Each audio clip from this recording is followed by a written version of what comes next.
Damsel, a term from the Middle Ages that denotes a young unmarried lady-in-waiting, has a very definite, but frequently misinterpreted, connotation. It's also the general term used to describe a lot of defenseless heroines in Hollywood productions.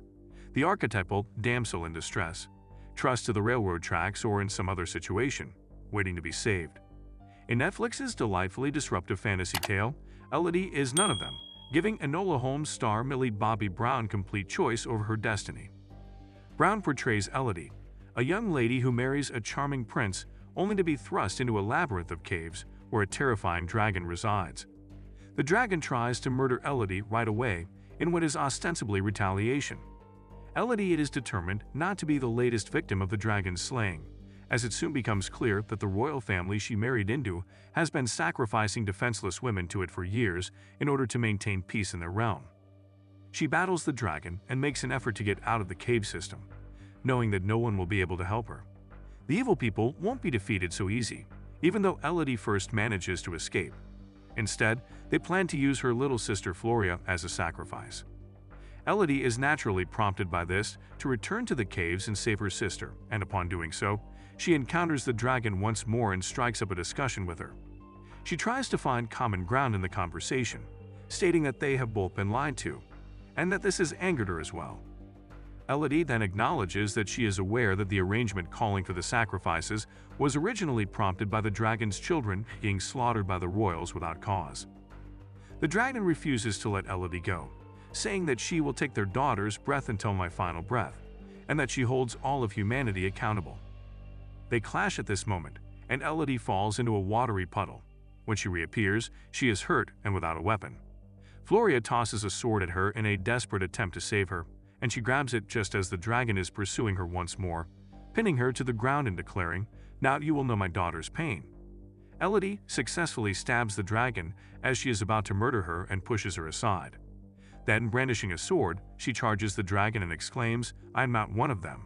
When the dragon reaches her, she claims she can smell it in your blood and takes her weaponry away, leaving Elodie defenseless once more. The dragon mocks, "Elodie, accept your fate as I have mine. We are to die alone." Elodie, though, is unwavering. "No," she responds, "I'm carrying an army. All the defenseless women whose lives were taken here." Elodie tells the dragon to show your fire, in response to her statement that her kind was never innocent. The dragon hesitates a moment before releasing fire at Elodie, which she just about jumps away from.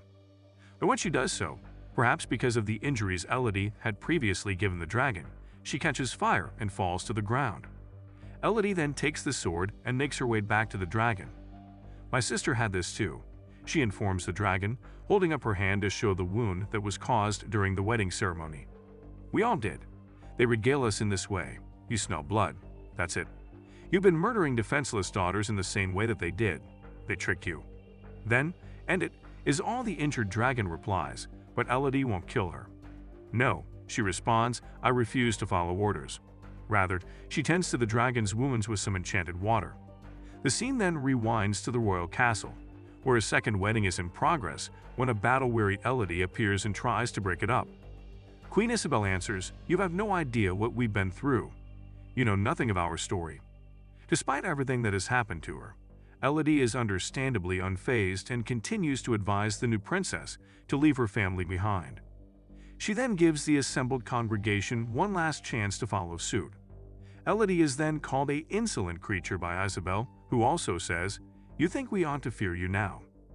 She replies, "Nonetheless, you shouldn't be afraid of me." The narrative of you ends here. At this moment, the dragon appears in the frame of vision and starts burning the whole castle, killing Isabel in the process.